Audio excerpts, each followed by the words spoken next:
Good morning, everyone. Welcome to Unity Radiant Light. This is Sunday, November 17th, 2024, and I am Reverend Cherie Ruffo. And this week we're going to be concluding. We had a 2-week series. We've been celebrating Unity Radiant Light's 15th anniversary. And we're really asking ourselves, who have we come here to be? And what is Unity Radiant Light?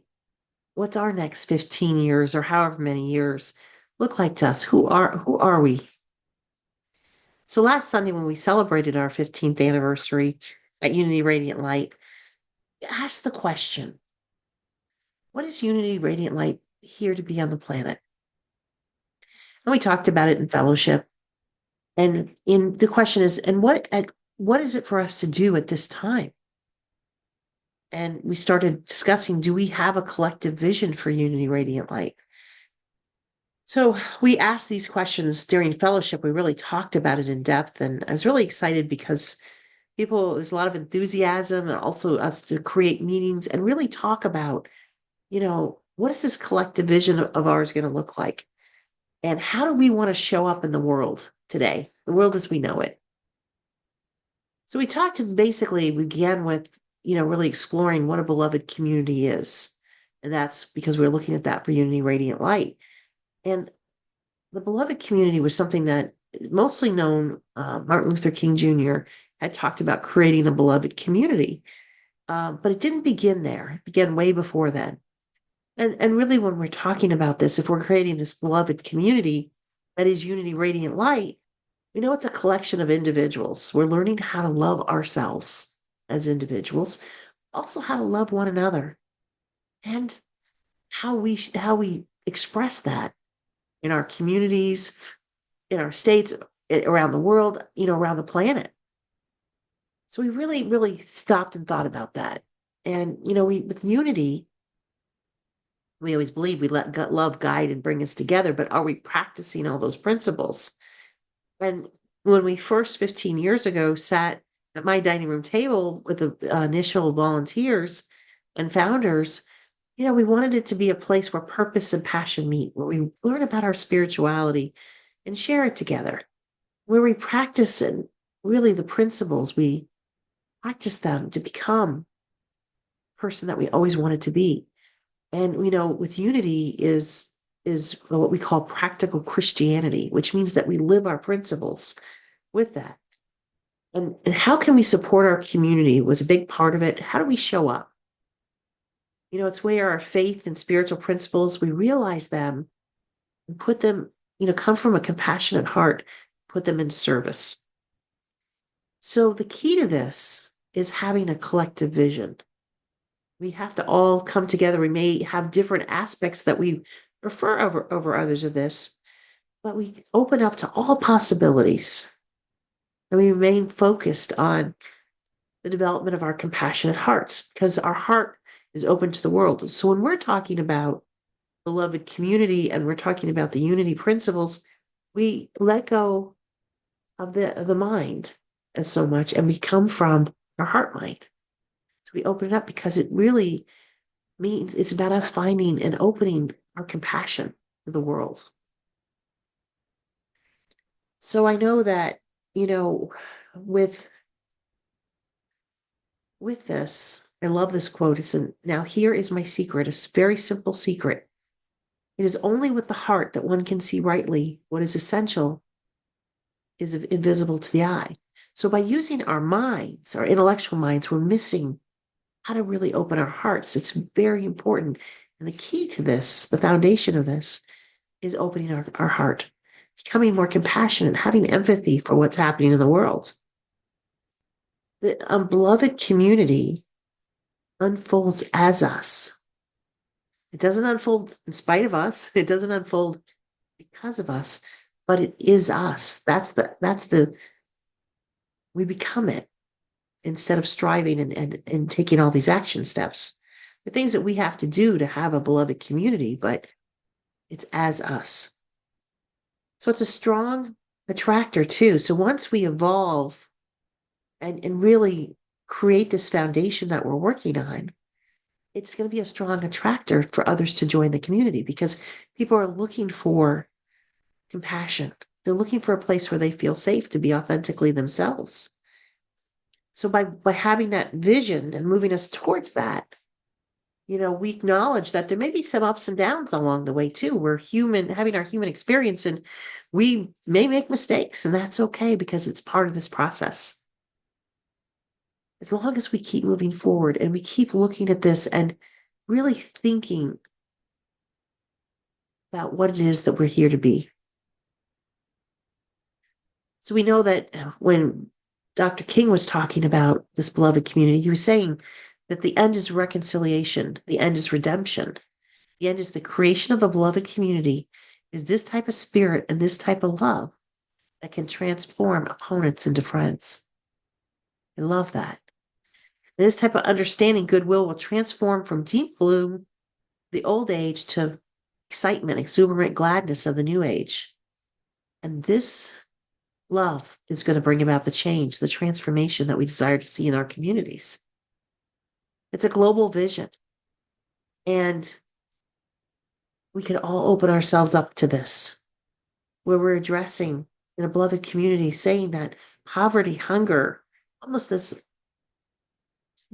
should not be tolerated in this world, because we're not going to allow it. It's about us joining together to see the end of some of the suffering on the planet, suffering in our own communities. Racism, all forms of discrimination, bigotry, prejudice will be replaced with an all-inclusive spirit, sisterhood and brotherhood. So it's us letting go of some of these old, low-energy things and opening our hearts and our community up to new potential. We're reimagining this whole process. So I suggest, after the service, I suggested that we talk about in fellowship what's important. And some of these things that came up were very important to each person in our community, and I've included them today so that we have an idea of what it is that we're looking at, what it is that we are bringing into our lives. And the first thing a person said to me is a consciousness of compassion. That's what a beloved community is. It's us opening up. We may not have walked in everybody's shoes, but have compassion for those who are walking a road that can be pretty painful. So we allow that. And in that, we come from a place of service to see where we can help make changes in our community, to open up, to imagine, look at our world in a different way, creating a different world. The consciousness of love and connection. And this really came out after COVID, because when we weren't together as much, a lot of people were lonely.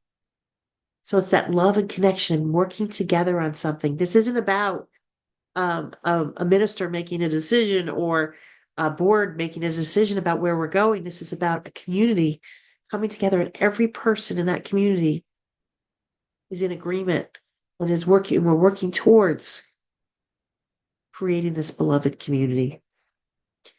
A consciousness of deep and radical self-knowledge, self-transformation, so that we keep the teachings. We learn together. We have classes in Unity Radiant Light, and we come together and we learn and we share this information.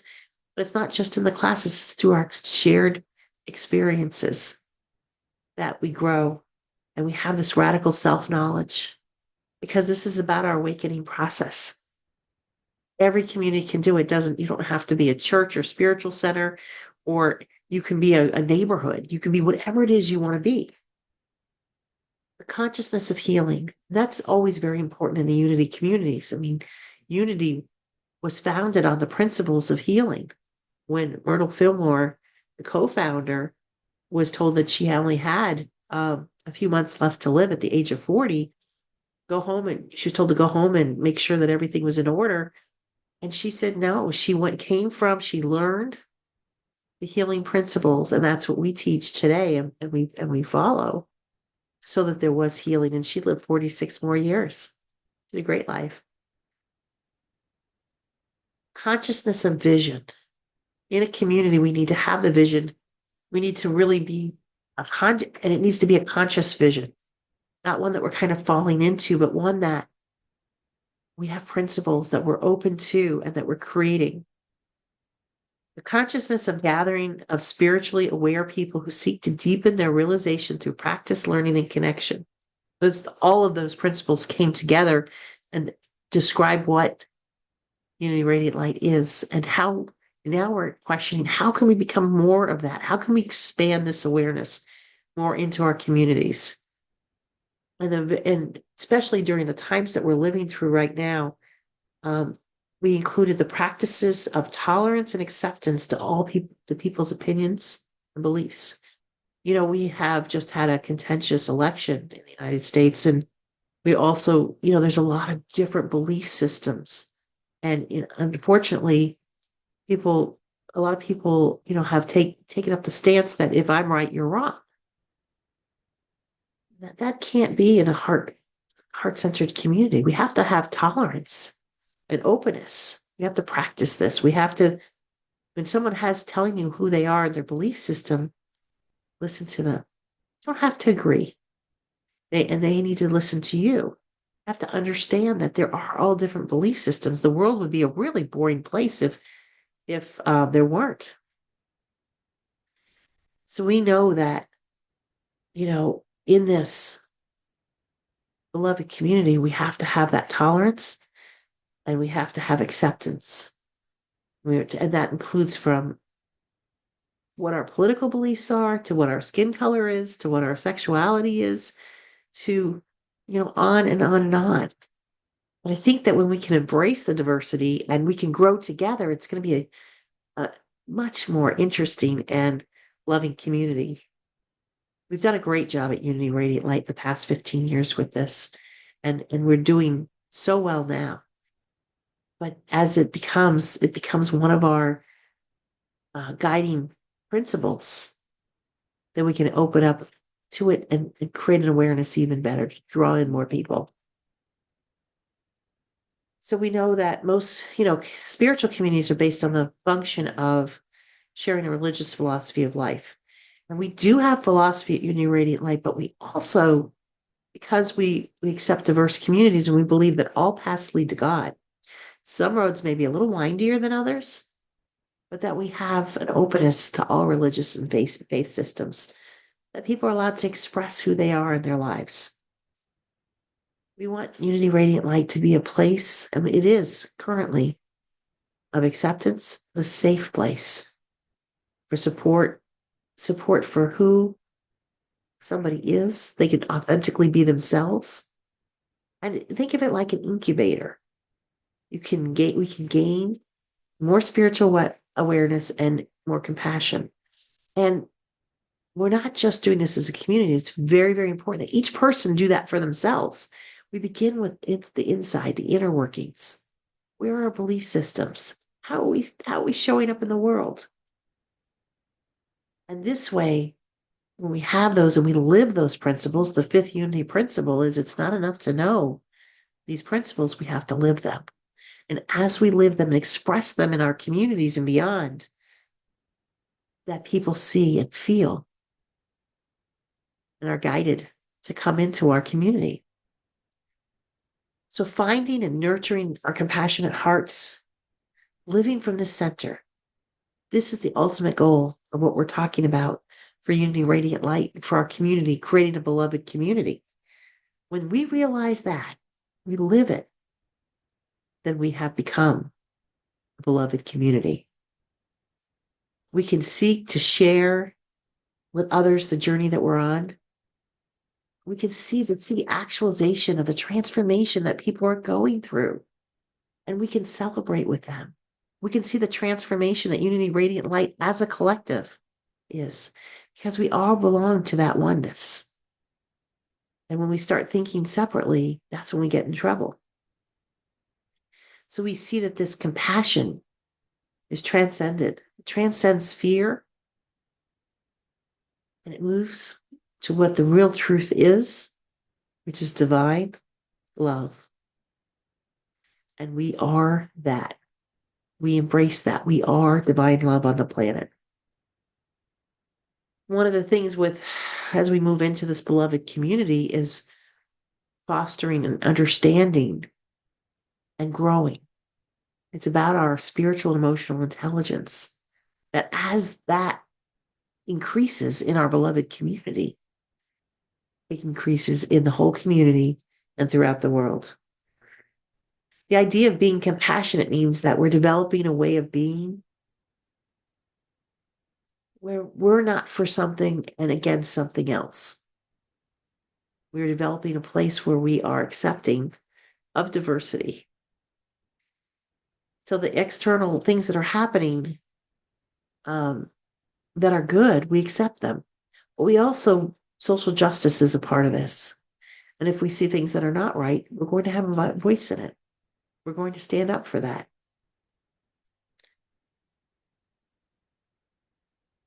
And I love this quote by Abraham Heschel. Our goal should be to live life in radical amazement. Get up in the morning and look at the world in a way that takes nothing for granted. Everything is phenomenal. Everything is incredible. Never treat life casually. To be spiritual is to be amazed. And you may be thinking, well, obviously you're not looking at what's happening in the world right now and the conflicts that we're going through. But for it to change, we have to change our perspective. It starts inside of us, and then we see it on the outside. So it's very important. And it's a lot more fun to live life in radical amazement, isn't it? Than to wake up and cry. So it's a very important that while we're doing this and we're living in radical amazement, is that understanding that everything comes from our heart. And one of my favorite authors and priests, he's a Franciscan monk, is Father Richard Rohr. And I love what he says about living from the idea that we're separate, and that illusion that we're separate from everything else. And he says we go through our lives, our years on this earth, thinking of ourselves as separate. The sense of separateness basically causes every stupid, sinful, silly thing we ever do. The little separate self takes offense when people don't show us proper respect. The separate self lies, steals, does unkind things to other people. When we're separate, everything becomes about protecting and defending ourselves. We see a lot of that in our world, right? And that can consume our lives. So the word for overcoming that false sense of separateness, the illusionary self, is heaven. Quite frankly, that is what death offers us. But we know from Jesus' teachings that we can have heaven on earth. So if we can transcend that thought of being separate and moving into this transformational time, we can create a heaven on earth. And one of the things that from the Gospels of John we see is the John 15, 1-4 is, I am the true vine, my Father is the vine dresser. Every branch in me does not bear fruit, he takes away. And every branch that does bear fruit, he prunes, and it may bear more fruit. Already you are clean because of the word that I have spoken to you. Abide in me, and I in you. And we know that this is a very strong statement that's not really about the vines, it's about us, right? It's about the choices that we make. And then when we live in an unnecessary state of separateness, we do find things that don't bear fruit. Our thoughts aren't making it true. And nor are we separate from anyone else. So we know that if something separates us from one another, nationality, religion, ethnic backgrounds, economics, language, political views, sexuality, whatever it is, these are all just part of the soup of oneness. We are in God with Christ. And Christ isn't Jesus' last name. The Christ is the potential that he became and that he told us we too could have that. It's that perfect version of ourselves. So if we can live this way and understand that if we can lose the idea, drop the idea of separateness and acceptance in this oneness, the soup that we live in, sometimes it's messy, and that's okay. But we can pull that idea back into ourselves. We'll stop complaining. We won't have the fear about the things that we do not know. Because we live in faith. We live in acceptance. Nobody's here to destroy us. And then everything transforms and changes. So the only question from our side is, do we choose to live in union? That's a big one right now. Do we choose to live from respect and love? Be compassionate beings, be compassionate, entities. Are we operating truly in union? Or are we seeing ourselves as separate and other people as bad through fear? So as you're asking yourself these questions, stop and listen to what others are saying to you. Learn from what someone's saying. It may not be your truth. You may not accept it at all. And you're okay to tell them that, but you have to listen. As we move through these next months, through this new part of our experiment on this planet, remember to practice tolerance. Try to understand where somebody's coming with, approach someone with compassion. Let us come from faith. Let us know that everything's going to be okay. And let us as a group become the embodiment of a beloved community. Community where people not only feel safe, but are safe to express their thoughts and feelings, as long as they're not here to harm somebody else. Be authentically who they are and are loved for it. Place where we not only practice oneness, but we are oneness. Let us create a place of love, a place that we call home. Martin Luther King Jr. said, "I have a dream." Let that dream be peace on earth. Let that be the promise when Jesus told us that we were coming up on 1,000 years of peace, that we could attain that. What is your dream? What is your vision? If you're here still listening to this message, I would suspect it's about creating a beloved community. It's about having a better world for our children and grandchildren. It's about us transcending, transforming, ascending into a new space where we can live these truths. So blessed to have you all in my life. And as we conclude today, I'd like to share the affirmations of the week with you. And you can either close your eyes and listen to me as I say them, or you could say them along with me. I say them 3 times because we really want them to embed in us, into our conscious mind, into our unconscious mind, and live these truths. So I will say the first one in a soft voice, the second one in a regular voice, and the third one with conviction.